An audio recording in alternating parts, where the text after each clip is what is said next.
le politologue Stéphane Beaumont qui vient d'entrer dans ce studio et à qui je dis bonjour. Bonjour à toutes, bonjour à tous. Alors, je ne peux pas m'empêcher de vous poser la question, Stéphane Beaumont, vous avez suivi la manif pour tous à Lyon comme à Paris essentiellement, forte mobilisation, qu'est-ce que ça change pour le gouvernement ? Mais ça change qu'il y a un climat de pression, un climat de tension, un climat pour les uns de revendication et de contestation qu'on allait dire justifiée. Et face à cela, Manuel Valls essaye de faire face. Il est en figure de proue dans l'ordre, dans le maintien de l'ordre républicain. Et je crois que ça augure de municipales où on peut avoir un désenchantement vis-à-vis du scrutin.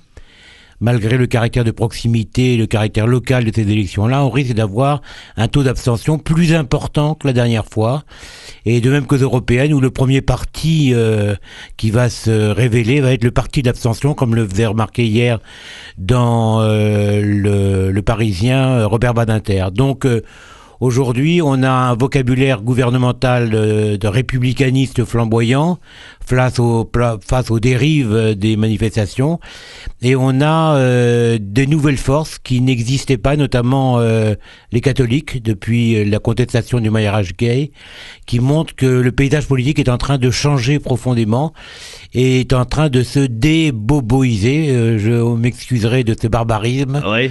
Mais ça montre bien que tout est en train de bouger et on se demande si la vraie politique, et c'est ça le vrai problème de notre démocratie, si la politique ne se déplace pas dans la rue, faute d'avoir une représentation légitime, une représentation justement représentant les problèmes des Français. Nous reviendrons bien sûr sur ce sujet, mais bien sûr, tous les matins, tous les lundis matins, nous évoquons l'actualité de ces municipales. Nous allons nous intéresser à deux départements ce matin, celui de l'Ariège et celui du Gers. On va commencer par l'Ariège. Alors c'est un département, Stéphane Beaumont, traditionnellement à gauche. On avait l'habitude de dire que quand l'Ariège passera à droite, l'Aveyron passera à gauche, et finalement l'Aveyron est un peu passé à gauche avant que l'Ariège ne bouge vers la droite. Il y a une personnalité, puisqu'on parle de droite et de gauche, qui est plutôt d'ailleurs centriste et radicale, et qui est en Ariège depuis les temps de résistance, c'est André Trigano, qui est le maire de Pamiers après avoir été le maire de Mazères, et qui, toujours jeune, à 87 ans, a ouvert récemment sa permanence et reste aussi jeune que dans la première campagne électorale, et il est passé au premier tour la dernière fois. Alors, commençons par la bonne ville de Foix. Qu'en est-il ? D'abord, je voudrais dire que sur les 3 dernières élections présidentielles de 2002, 2007, 2012 dans l'Ariège, la gauche a toujours été en tête au premier tour.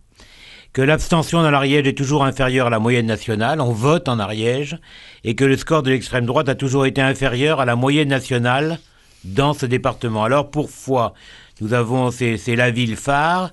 Sur les 3 dernières élections, et ça nous permet de mieux tirer les conséquences pour demain. 23 et 30 mars. Voilà, absolument. Alors, premier élément qu'on peut noter, la gauche a toujours été en tête au premier tour, à Foix.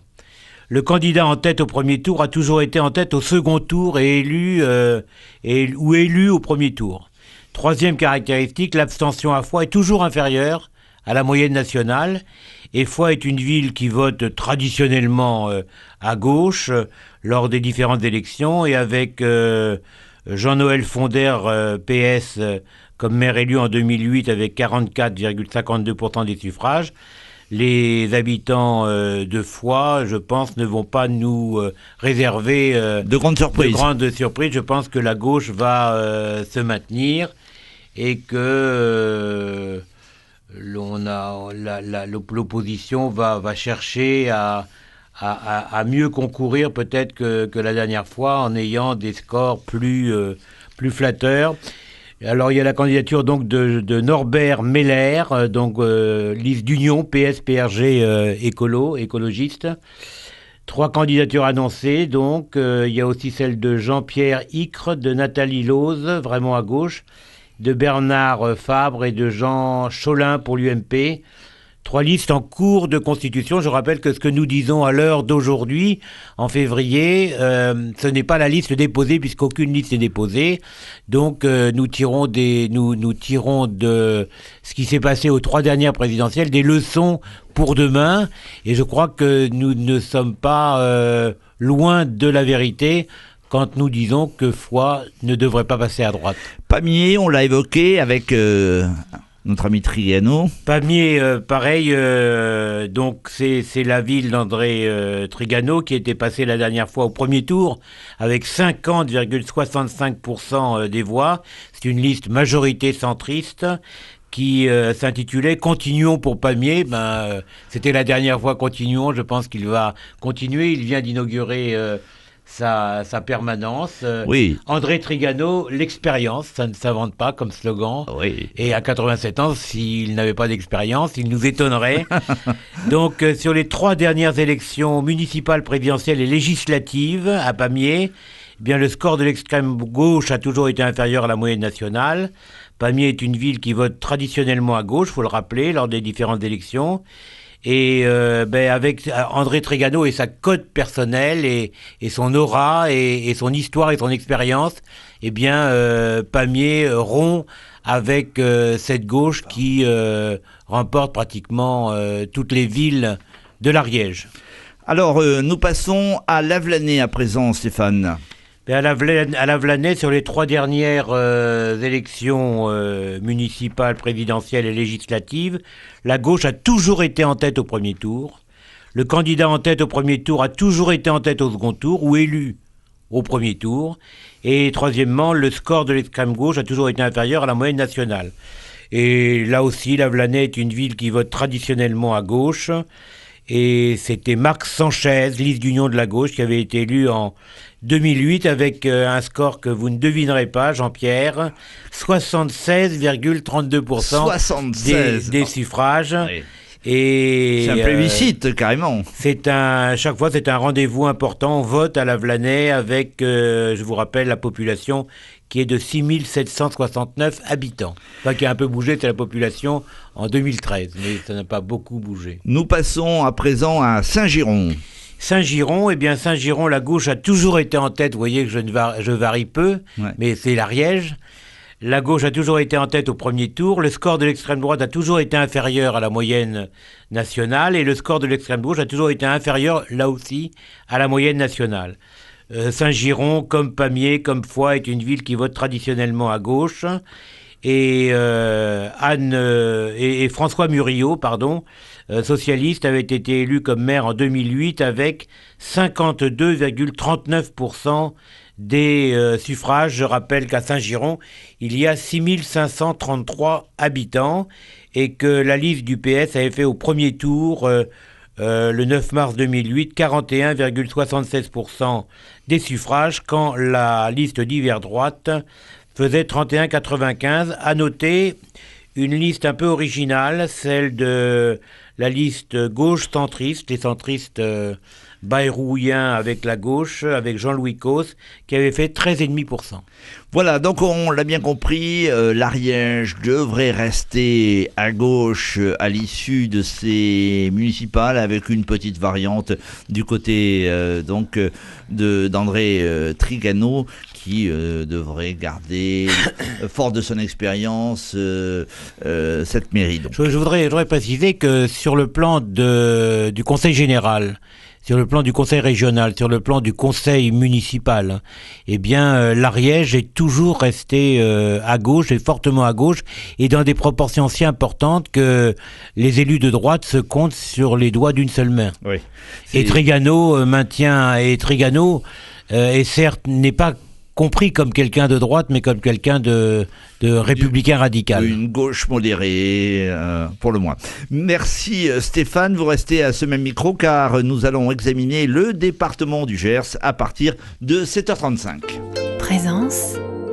Après avoir examiné le département de Jean-Pierre Bel, le département de l'Ariège, nous allons passer à la Gascogne, au Gers, pour savoir dans ces principales villes ce qui risque de se passer à tout seigneur, tout honneur. Commençons par la capitale de la Gascogne, Auch, Stéphane. Oui, un point d'abord sur l'ensemble du département par rapport aux dernières élections présidentielles de 2002, 2007 et 2012. Premier point, la gauche a toujours été en tête au premier tour dans ces élections-là. L'abstention est toujours inférieure à la moyenne nationale dans le Gers. Et enfin, le score de l'extrême droite a toujours été inférieur là aussi à la moyenne nationale. Deuxième caractéristique, le Gers compte un président de conseil général de moins, Philippe Martin, mais un ministre en plus, le ministre de l'écologie, qui bien évidemment est le même. Oui, qui a toujours été dans les petits papiers du gouvernement, enfin de l'actuel gouvernement. Enfin de l'actuel gouvernement. Il rêvait d'être ministre, il l'est. Il a fait un parcours très original puisqu'il a été préfet du Gers avant d'être préfet des Landes. Et avant d'être préfet du Gers, c'était le chef de cabinet de Michel Charasse. Et il a été président du conseil général pendant une dizaine d'années qu'il a quitté pour devenir ministre de l'écologie. C'est un homme comblé. Alors, on commence par la bonne ville d'Auch. C'est Franck Montaugé qui est son maire aujourd'hui. Alors, Auch a cette caractère. Alors, Montaugé est en même temps président est devenu député parce que Philippe Martin est devenu ministre. Donc, il va se poser le problème d'un éventuel cumul des mandats. Il peut se présenter, mais après, il faudra choisir. Et il a peu de chances de ne pas être réélu. D'abord parce qu'il a été confortablement élu la dernière fois. Mais je crois qu'il a fait la dernière fois 48,97% au premier tour, alors que Tabarin faisait de la liste Auch-Lavie d'hiver droite faisait 20,13%. Et que Santi-Steva, centriste de l'UMP, faisait 13,37%. Eh bien, la gauche était divisée il y a 6 ans. La droite était divisée il y a 6 ans. La droite continue à être divisée, avec M. Tabarin qui garde le même titre, liste Auch-Lavie. On se demande ne change pas une équipe qui perd. On ne change pas une équipe qui perd. Et puis vient surgir une nouvelle tête de liste de l'UMP, soutenue récemment par Xavier Bertrand, originaire de Montréal du Gers, qui est l'idéal pour être candidate à Auch, et qui s'appelle Christelle Dulos. Donc le suspense est très faible à Auch, puisque 2 listes de droite face à une liste de gauche qui avait fait 48% au premier tour. L'histoire risque de se répéter. Si nous passions à Condom... Eh bien, Condom, ça a été longtemps la ville de Gérard Dubrac, qui a été également député-maire de Condom et qui est président de l'UMP et qui va sûrement vouloir reconquérir sa cité. L'abstention à Condom est toujours inférieure à la moyenne nationale et les habitants de Condom votent traditionnellement plus au deuxième tour qu'au premier tour. On va voir si on continue dans ce domaine-là ou si l'abstention va être plus grande. Quant au score de l'extrême gauche, il a toujours été inférieur à la moyenne nationale.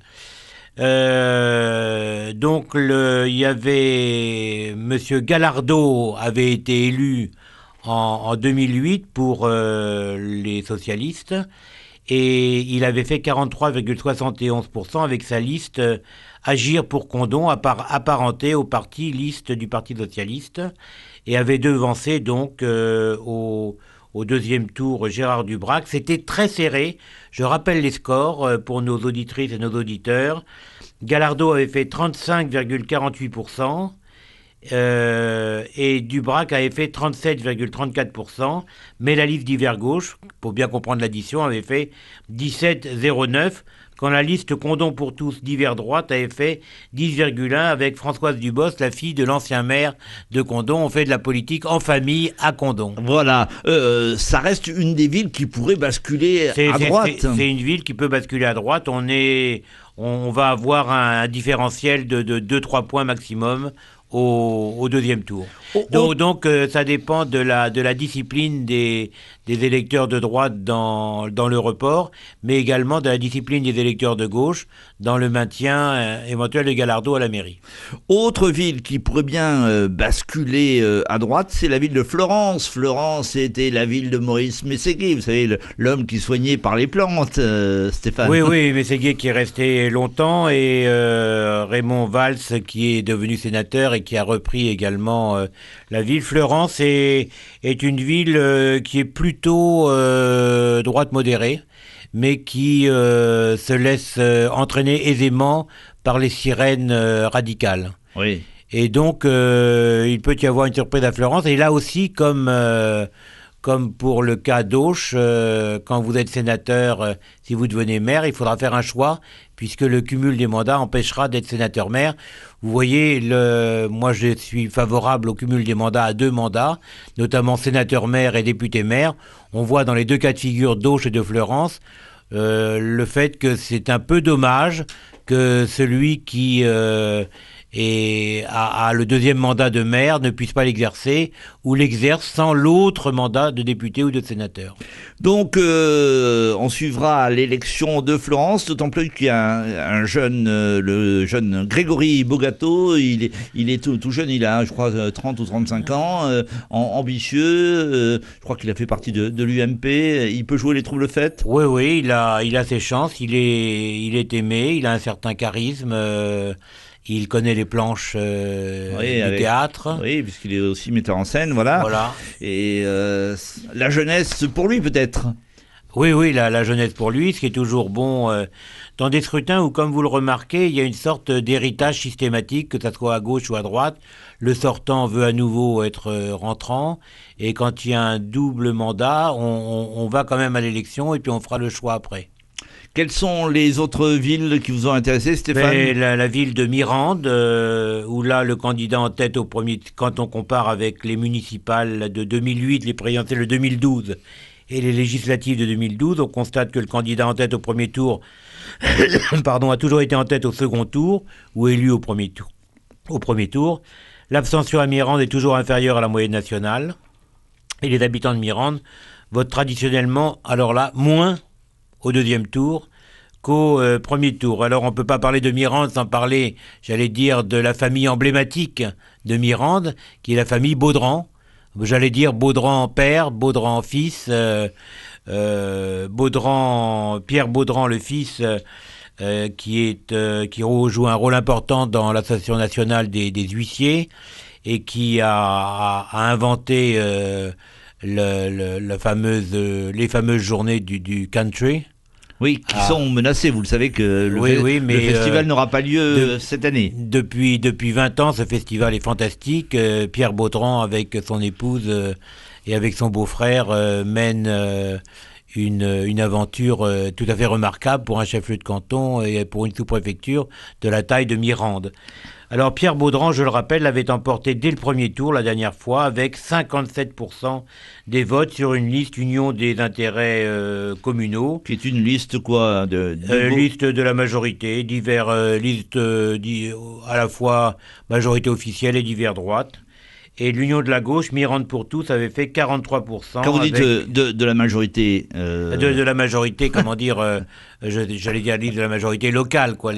À l'époque, en 2008, c'était la majorité UMP. UMP, donc... Aujourd'hui, qui est à droite. Pierre Baudran est à droite, on va dire. Il est dans l'opposition. Liste de droite, c'est plus simple. Liste de droite, voilà. C'est plus simple. Et il faut rappeler également que les habitants de Mirande avait placé François Hollande au premier tour de l'élection présidentielle avec 29,36% des voix. Et au 2e tour, ils ont préféré Hollande à Sarkozy avec 52,8%. Donc on voit pourquoi ces chiffres, parce qu'on voit la cote, le poids personnel de Pierre Baudran qui réussit à inverser les scores nationaux. Donc on l'a bien compris, dans ce département du Gers où on vote traditionnellement à gauche, on peut avoir quelques surprises et la droite peut marquer quelques points seulement. On suivra ça avec beaucoup d'intérêt. Merci Stéphane d'avoir commenté. La semaine prochaine, nous allons nous intéresser à 2 autres départements. Alors, on évoquera les 2 départements et on remercie Nancy qui a compilé aussi tous ces scores de 2008 importants pour savoir ce que sera donc ce scrutin. Oui, nous verrons l'Aveyron et le Tarn la semaine prochaine. L'Aveyron et le Tarn au programme du lundi politique avec Stéphane Beaumont sur Présence. Présence au cœur de la région.